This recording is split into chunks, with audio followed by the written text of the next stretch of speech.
you know deep down what the right thing for you would be, but you do the otherwise. There's people who suffer very deeply and very seriously, and it's not a disorder. We think our time is limitless. We don't send those apologies. We don't tell people we love them. We don't do the things we want to do because we're like, when we're 60, we'll take that vacation. Will you? Dr. Sara Kuburic, the millennial therapist, stands as a towering lighthouse in the tumultuous seas of mental health. Her groundbreaking insights into the human psyche have not just revolutionized, but completely redefined our approach to self-discovery and emotional fortitude. She is a visionary, empowering souls to bravely confront their innermost truths and igniting a transformative journey towards unapologetic authenticity and profound healing. And a lot of people think, oh my God, I will no longer exist. And often my question is, but are you existing now? Let's speak about death. Okay. I just started crying. After 5 years of being a mother, you literally look at yourself in a mirror and you go, I have no idea who I am besides being a mother. Who are you right now?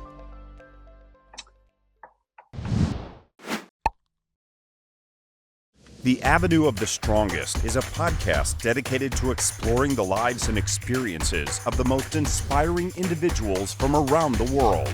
Each episode features interviews with fascinating guests who share their insights and wisdom on a variety of topics, including education, impact, motivation, health, and learning.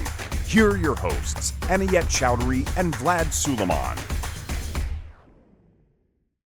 This podcast is sponsored by ArgoPrep, an award-winning edtech company serving over 1 million students nationwide.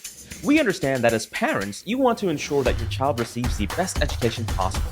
Say hello to ArgoPrep. With over 15 plus educational awards earned in just the past year, ArgoPrep's platform offers your child video lessons, quizzes, drills, printable worksheets, and more. Best of all, your ArgoPrep subscription comes included with 4 comprehensive digital workbooks that cover all 4 subjects: math, ELA, science, and social studies. Visit ArgoPrep.com today and start your free trial.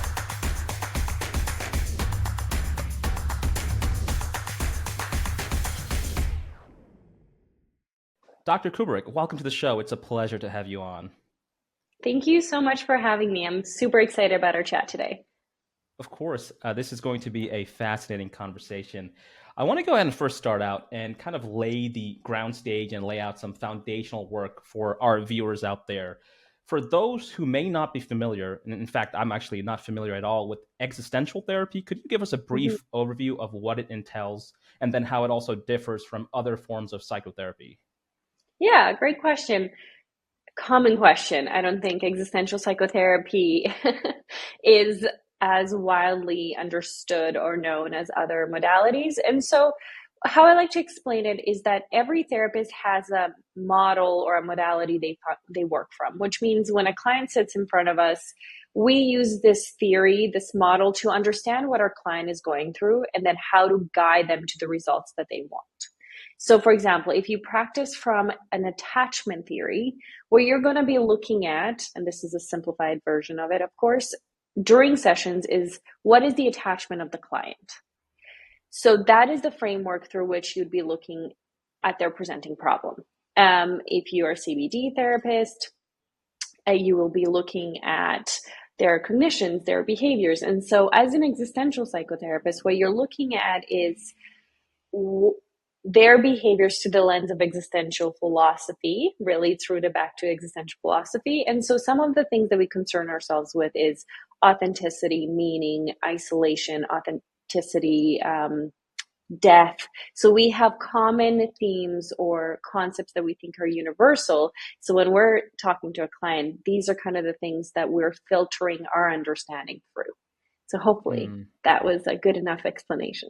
No, that makes sense. And I was doing some prep work beforehand, and something that also appeared a lot was the concept of self. And apparently it's very important. So I kind of wanted to also clarify that because as we dig in, I think those will be really helpful for all of us here.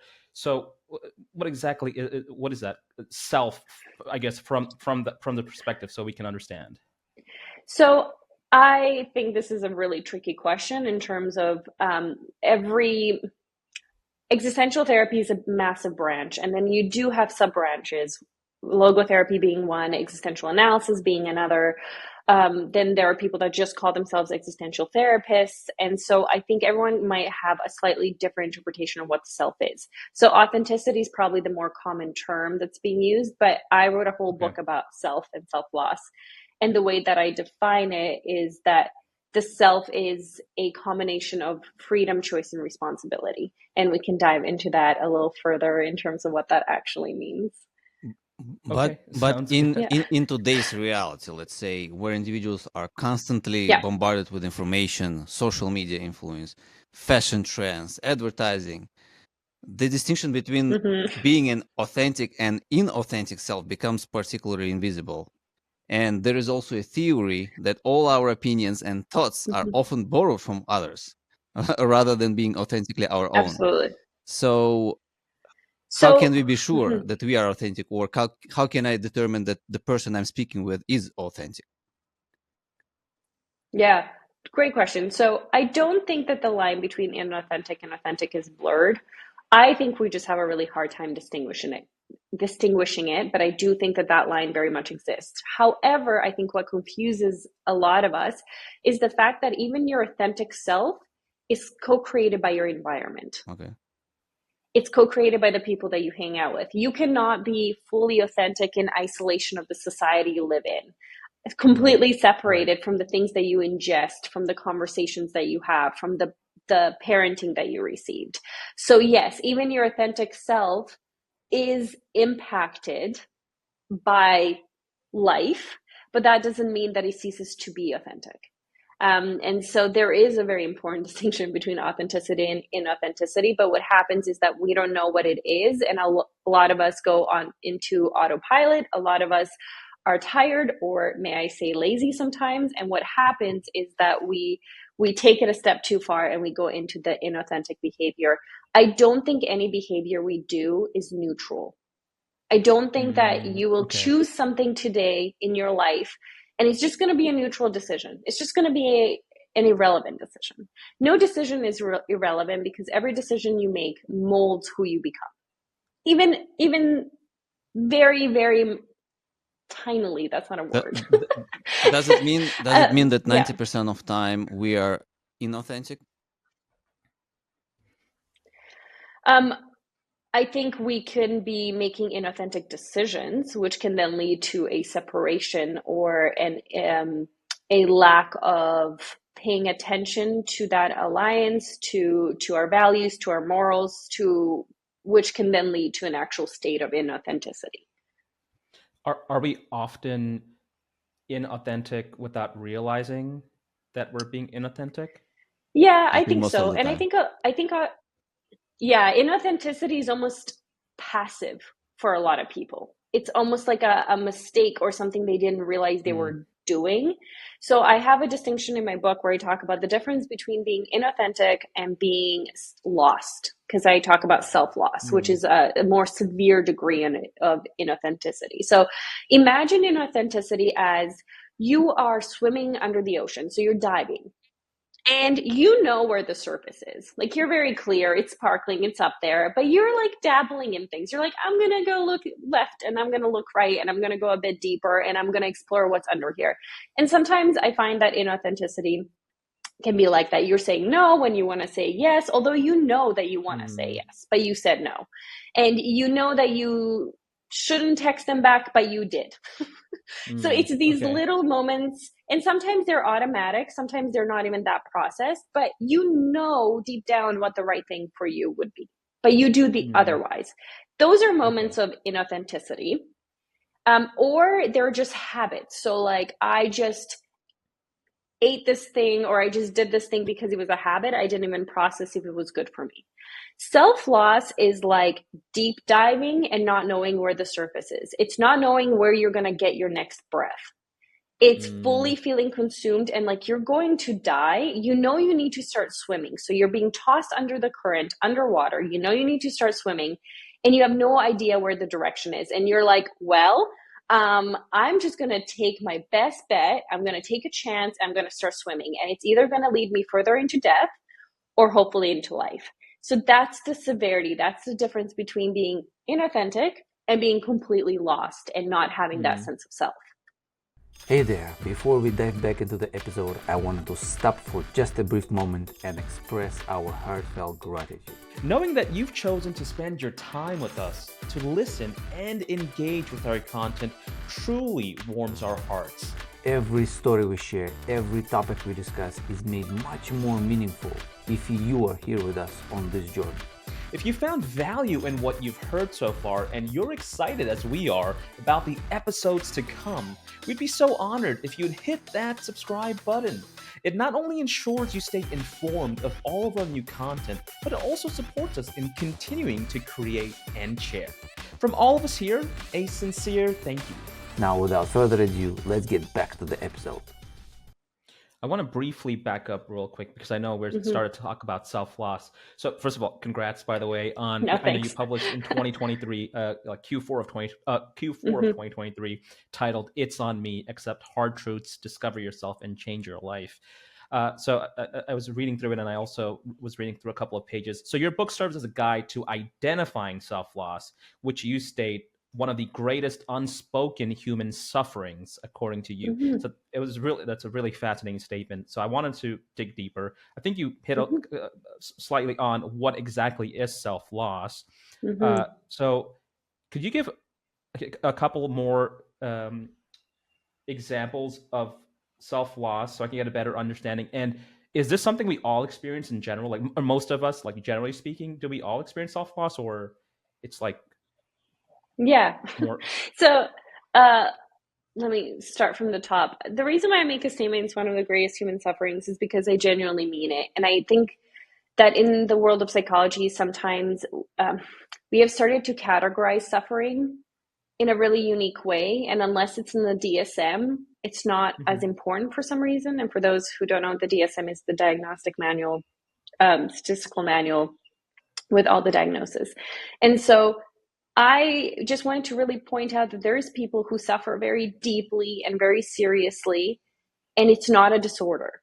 And I never want self-loss to be considered a disorder. It's just what it means to be human for a lot of people, but yet it has to be taken very seriously to enhance quality of life. And then he also has to be really taken seriously in a therapeutic setting. And so this is why I made this big claim. Do I think that everyone has self-loss? No, I don't. Do I think that everyone struggles with inauthenticity? Yeah. Do I think society makes that difficult to be authentic? Absolutely. Do I think everyone tips over into self-loss? No, I don't. But do I think there's a scary amount of people that do? As in, there's a lot of us, that myself included, that has? Yeah, absolutely. You know, I'm listening and my head will just spin right now because everything is so complex here. Isn't self-loss connected to our mood, and our mood is connected to our physical state of mind, like hormones, vitamins, and everything is like interconnected like a web? And considering how everything is connected, where should one begin, solving this question? For sure. And self-loss, I would say, is a more chronic, drawn out experience. It's not like you have one experience of being like, I don't know where the surface is, I don't know who I am, and now that means you have self-loss. It's when you see it manifesting in your life and hurting you and hurting the people around you and making it difficult for you to have a fulfilling life. That's when I think self-loss is truly manifesting in a more serious way. But as you said, and this was beautifully articulated, it is so interconnected and it is so holistic. So when I talk about, and I don't like the word recovering, but when I talk about discovering or creating yourself, because I don't think the self is something you find, and we can talk about that if you find that interesting, but it's something that you create. You do have to look at emotions. You have to look at your body, including your hormones. You have to look at your thought patterns. It is a holistic lift. It is a holistic approach to who you are, to your essence. There isn't like you're just focusing on figuring out who you are. It's not that easy. It has to be completely holistic for that to actually be accurate and to align with you. I want to bring an example of one discussion that I had today earlier with one of the life coaches. He said last week he got 3 calls from moms. And this is exactly what they told him, that they are lost. They don't know who are they. They know themselves as a mom. They know themselves as a spouse, but who they are in life, they are lost. Mm-hmm. So, And that's, yeah. And I talk about parenting a little bit, is as in whenever you over identify with one role you have in your life, you do heighten your chances of being lost. And this is, I feel so much compassion for parents because it's all consuming all the time. And what you identify, you become a mother, for example. You kind of stop being a friend. You kind of stop even being a wife sometimes. You become a mother. And the way you express yourself is mother-like for so long that other parts of you stop being expressed. And I think when the self becomes the self when it's expressed. Otherwise, it's just a thought. You actually have to live it for it to be you. And so they're sacrificing so much. And so mothers, I have found, often really do struggle with self-loss because after 5 years of being a mother, you literally look at yourself in a mirror and you go, I have no idea who I am besides being a mother. and what do you think should be the solution here? What they can do about it? I think it's important to look at different roles in your life. What are different aspects of you that can be expressed or that used to be expressed or that you would like to express now? And that doesn't even have to be a role as in like now you also work. It can be like, hey, I feel like I'm not expressing my sexuality or my sensuality. Hey, I don't feel like I'm expressing my creativity. Hey, I don't feel like I'm expressing my anger. I'm not expressing. What are you not expressing that feels really aligned with you? And what are ways you can start to express it? And I always find that, as an academic, for example, being an academic is a personality. Like that's how you're treated. And for a very long time, I was an academic. And I remember this was super embarrassing. I was like in my early 20s. I was on a date. And a guy just looked at me and was like, I don't know how to tell you this. He's like, and I'm only telling you because like I think you need to hear it, and I like care enough to give you this like piece of feedback. He's like, you're incredibly boring. And I just was like, he's like, I was so offended because I was like, I think I'm a hoot. What are you talking about? And he was like, it's not that what you're saying is not interesting. It's the fact that you can only talk about academics. You can only talk about research. You can only talk about psych. You're so consumed that I have no idea who you are outside of that. And I remember being like, I have no idea who I am outside of that. Like, it was a really important, humiliating moment where I was like, wow, I have made this one role, being a student, being an academic, take over my entire sense of self, my entire sense of identity. And it was not formulated by me, because if anyone listening is in academia, it is a tight ship. There is right and wrong ways to do things. But there was also something really nice about it because I didn't have to think. Really, I had to do as I was told. I knew how to do it well. Great. But that took away some of that responsibility and some of that freedom. And I think a lot of that comes from me willingly surrendering it, because at that time in my life, I would have rather been told how to be a human, how to be myself, than try to figure it out on my own. Did you say thank you to this guy? Thanks for sharing that story, actually. No, I did not. But maybe if he's listening, I can. Vlad, would you have said thank you? Of course. I mean, not at that moment, maybe, but right now I highly would. doubt it. But thank you for sharing that story, because actually I think a lot of people can relate to that story, because I think more of us are in kind of that position. So I want to go back because in your book, you mentioned that seemingly small daily choices can lead to a loss of self. And so I'm assuming, I'm going to make an example up. So it's that I know I shouldn't be texting this person back, but I'm doing it anyway, and it's continue to do it. My question to you is, for everyone who's listening out here, what are some telltale signs that we can look out for that signals, hey, like we are experiencing self-loss?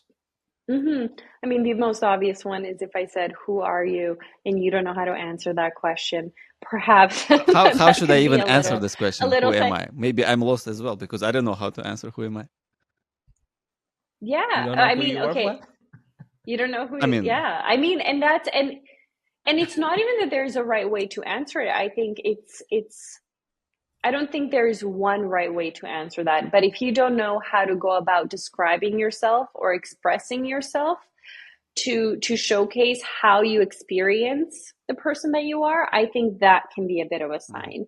I think, some of the common ones are, and this is tricky because, it can be caused by anxiety as well, but indecision. I didn't know what the right decision was because what am I rooting it in? Like it's like making a right decision for a human you've never met. How am I supposed to do that? If you're like, hey, should Vlad have a burger or a hot dog?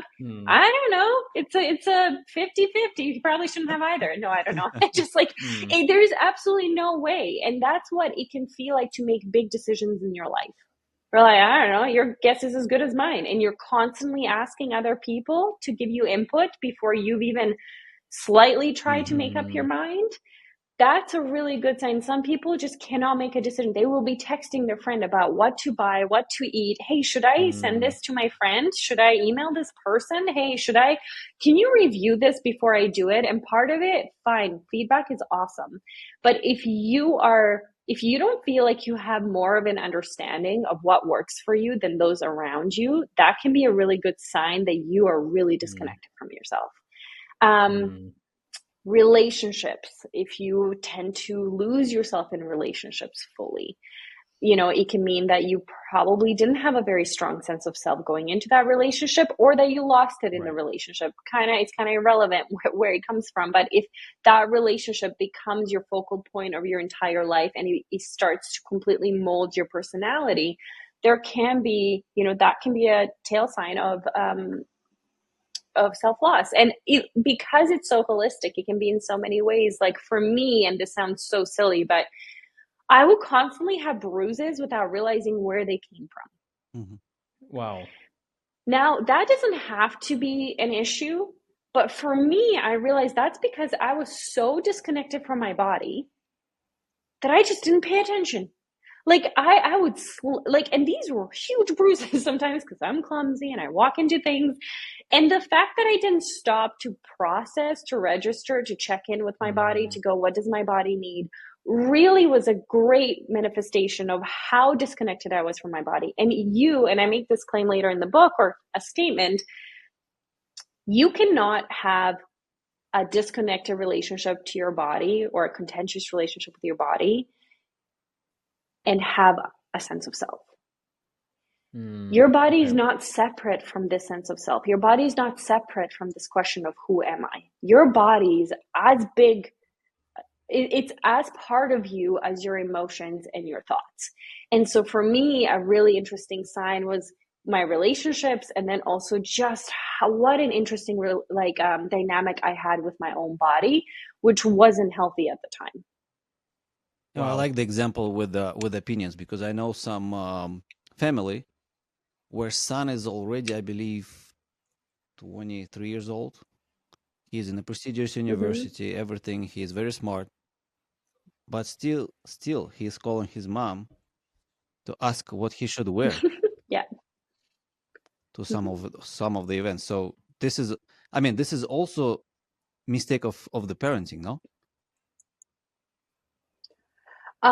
Yeah, I don't want to say it's a mistake, but I think, teaching your child how to make a decision is more important than helping them make a specific decision.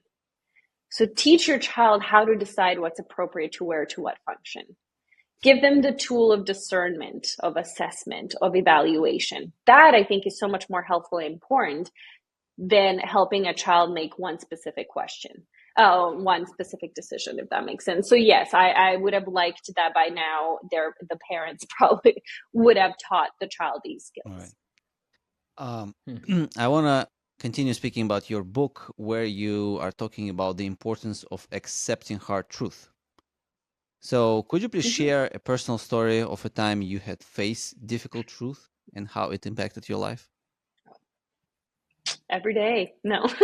So, yeah, and that's kind of how I start my book. Is I was in grad school, and on paper my life looked pretty good. Like in a relationship, doing well in grad school, involved with her community, lots of friends. I looked a certain way that people liked, or so it seemed. Not now looking back, it's so cringe, but like I did all the things, like I did all the things. And everyone just thought my life was so easy and idyllic, and they would say these things to me. And so I would go, yeah, this is a great life. Yep. Awesome. I'm so #grateful, like blessed, like that's what I was thinking. And also, having survived wars in my childhood, I felt really ungrateful complaining about this life because I couldn't have imagined this life when I was a kid. So I had to go, yeah, wow, amazing. And I was with a friend from college. I was in grad school at the time, and we were chatting, and he asked me one super simple question, and that was, are you happy? During our conversation, because I think he was hearing all the things I was doing. And what I appreciated, he didn't go, oh, you must be so happy, which is what most of us say, which is, that was really loud, which is imposing happiness on someone. It's not giving them space to say no. It's like, wow, I'm perceiving this as awesome, so you must be so happy. But he was like, wow, so are you happy? And I just crumbled. It is I don't know if anyone's truly asked me that question before, and maybe my parents are listening to this and being like, we ask you all the time. I have awesome parents, like we're super close. I love them. But I don't know if I've ever had a friend ask me that question before. And I just sat there, and maybe it was the safety of that relationship that gave me the space to honestly answer the hard truth or acknowledge the hard truth for the first time. And I just started crying, and he didn't know what to do. It was super awkward. We were at this like whiskey bar in LA, and there were so many people. Best place to cry.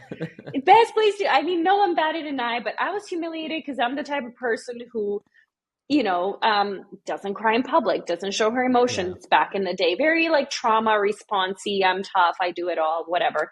And so I was just bawling my eyes out. And then I went to the bathroom, and I was like washing up, and I looked in the mirror, and I had this moment. So it was hard truth after hard truth. And I looked in the mirror, and I went, one, I don't know who you are. Like, I feel like I'm looking at a stranger. I realize it's me because you're doing the same things I'm doing. You're mirroring me. I don't actually know who you are. And then the third truth was that I hated her. I truly, genuinely hated her because I went, you're the reason that I have this life, and I don't want it at all. And so those were some hard truths I had to accept. And you would think that like that moment was so powerful that I like immediately accepted them.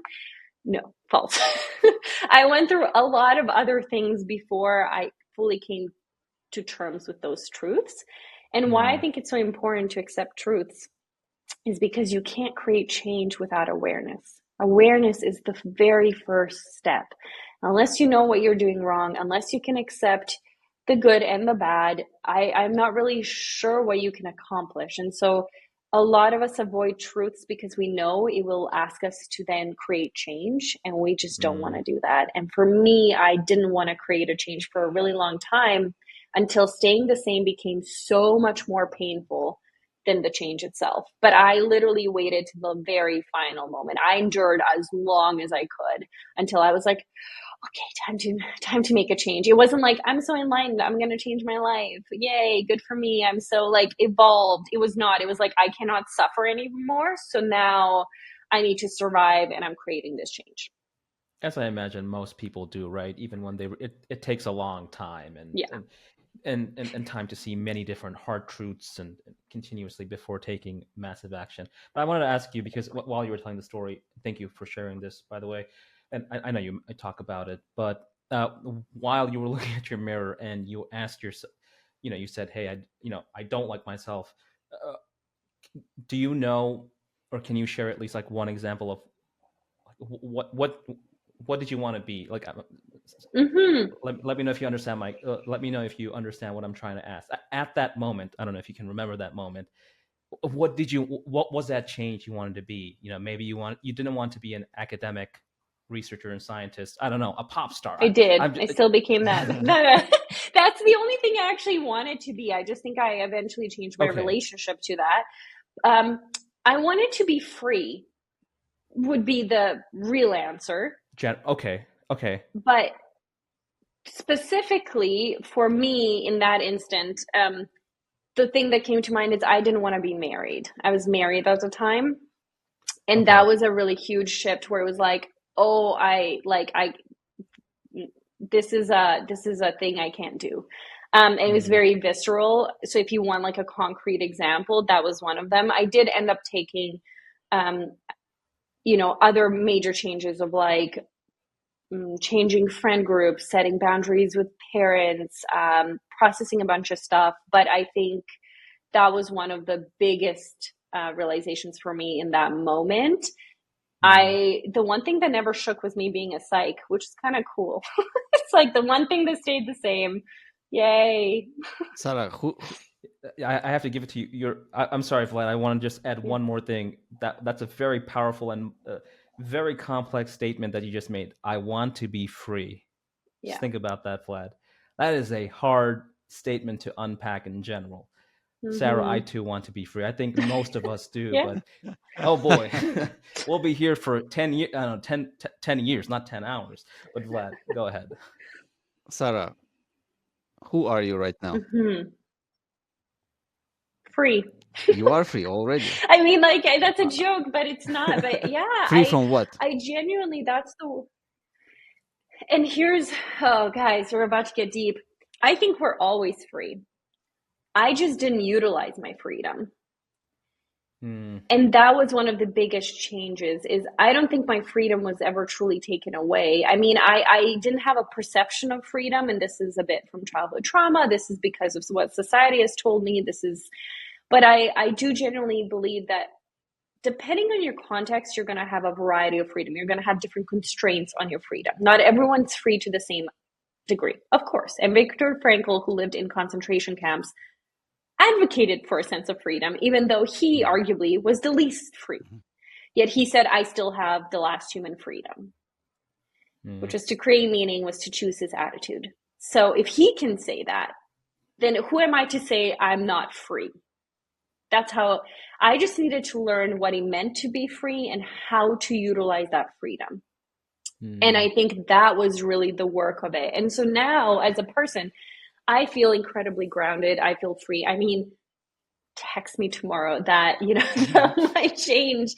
But I feel very deliberate in the way that I live my life. I feel like I express myself quite accurately and quite intentionally. And these things have made a world of difference. And when you say, who am I think that answer is lived, not answered cognitively. And that's something I say in the book. So, for example, I can't be like, Sara Kuburic is, because then I'll give you titles, roles, my experiences, my emotions, whatever.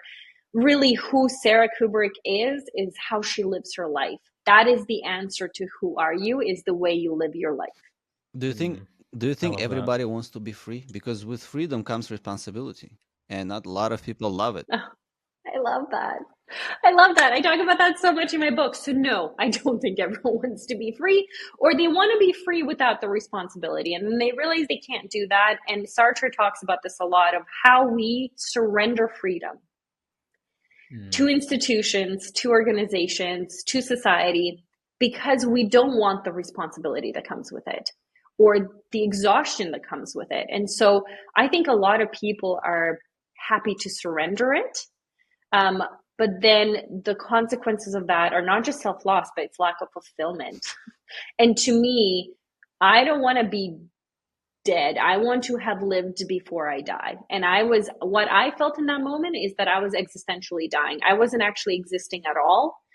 And that, where do you go from that? Then I thought I was physically dying through a panic attack, another story, and that kind of snapped me out of it. But for me, I want to have lived before I die. And the only way to do that is to play with your freedom, to take that responsibility. And I don't think responsibility is about blame. I think responsibility is about possibility.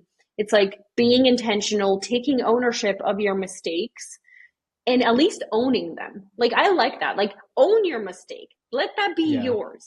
Do you know what I mean? Like, there's something really fun about it. Like, yes, it's horrible, but at the same time, it's yours. And I think that gives it a different reframe.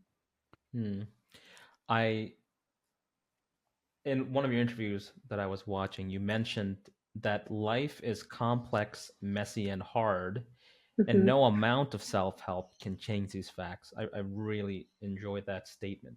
I'm going to ask you the question. You kind of answered. You did answer it because we've been talking about a lot of things, but I wanted to see if you wanted to answer this question in a different direction or any Mm-hmm. direction you want to take it. But it is a great statement, and it's a fact. So, how do Yes. you guide people, in your sessions to find beauty and construct their authentic self within all of this chaos, right? We have this complexity and messiness and hardness. How do you guide those people in your sessions who are particularly struggling? Mm-hmm. Yeah.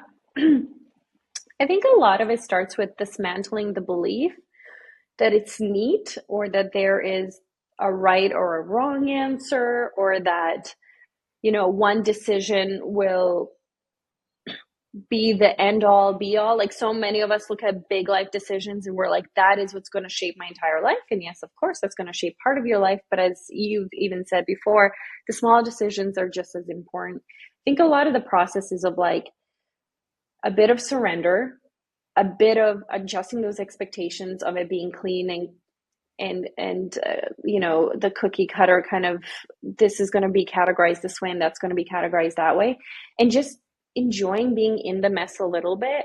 I mean, it would be like wanting to cook and not get your hands wet or dirty in any way. It's Right. part of the experience. And I think changing what the experience of being alive means to them is really important, so that they can be a bit more fluid. They can be a bit more exploratory. They can be less judgmental, be more curious, be more open. Because I don't think that we arrive at this self and that's it. Now you've done the work. Congratulations, you're 32 years old. You have figured it out. Now, till you Right. die, this is who you are. Oh my gosh, if you're the same person at 60 as you were at 32, I'd be concerned. I really hope that you're not the exact same version of yourself. And so teaching them, which also causes a bit of anxiety, that like the self is perpetually fluid and changing, and all they need to do is stay attuned to it and try to guide that evolving, changing sense of self through their decisions, through their expressions. That is what I'm trying to teach them, how to sit with the questions, how to know what questions to ask. It's kind of like the parenting thing. It's like giving them the tools to constantly be asking and dealing with this question, rather than helping them figure out, who are you in this very moment? And, Kierkegaard said, I think it was him, it's like, you cannot look in a mirror and go, this is who I am. You can look in a mirror and go, this is who I am right now. And so that mindset, I think, is so important. It's a lot about mindset, a lot about teaching them the skills of asking those questions, sitting in the answers, expressing themselves, and just molding life is what I really focus on. There are tangible ways to do that, obviously, but I'm giving you like the... Yeah, no, great response. Vlad, I'll pass it to you. Let's speak about death. Okay. I like this, Vlad. Yeah. Okay. So death, and as far as I know, awareness of mortality is a central theme in existential theory and plays a significant role in shaping the existential perspective in life and human existence. So for some, this awareness works as a kick in the butt. So with this realization, they will start changing and taking control of their life, while for some, it will be dreadful.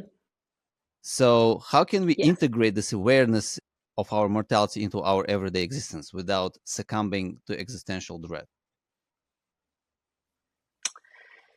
Yeah. Oof, so many thoughts.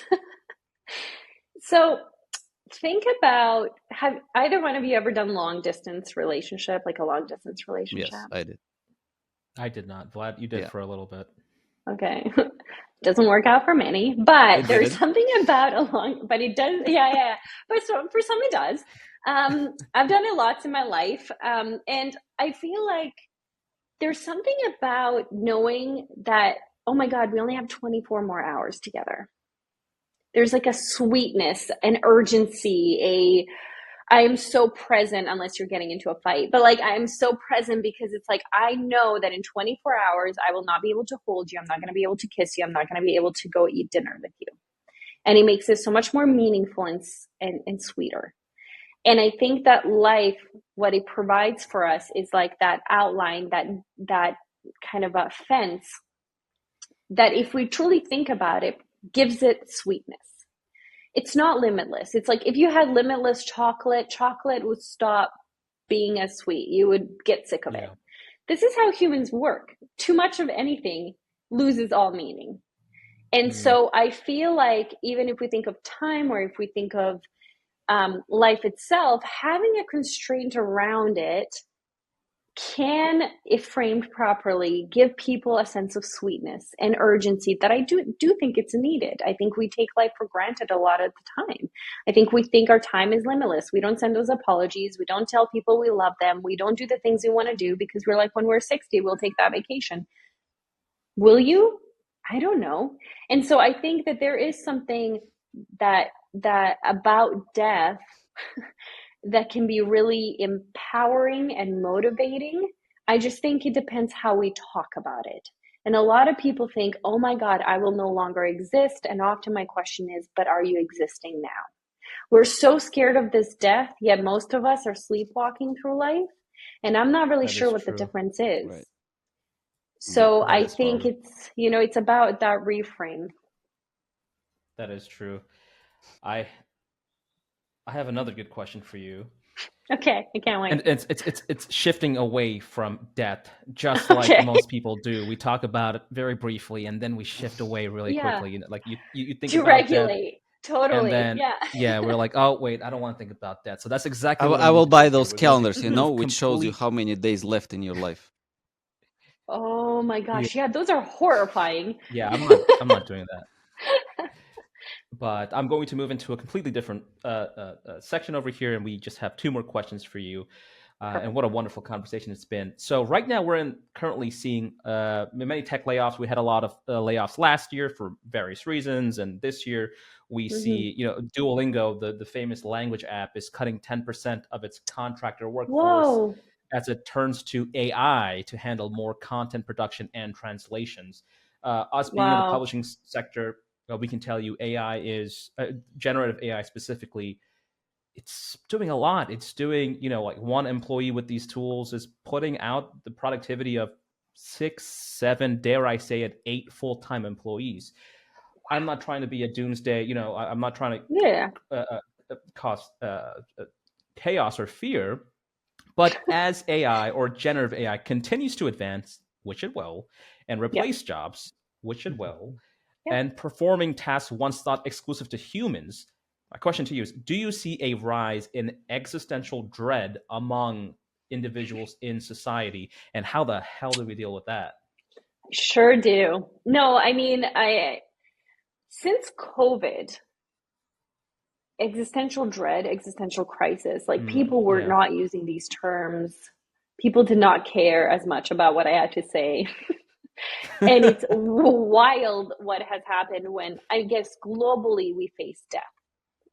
COVID.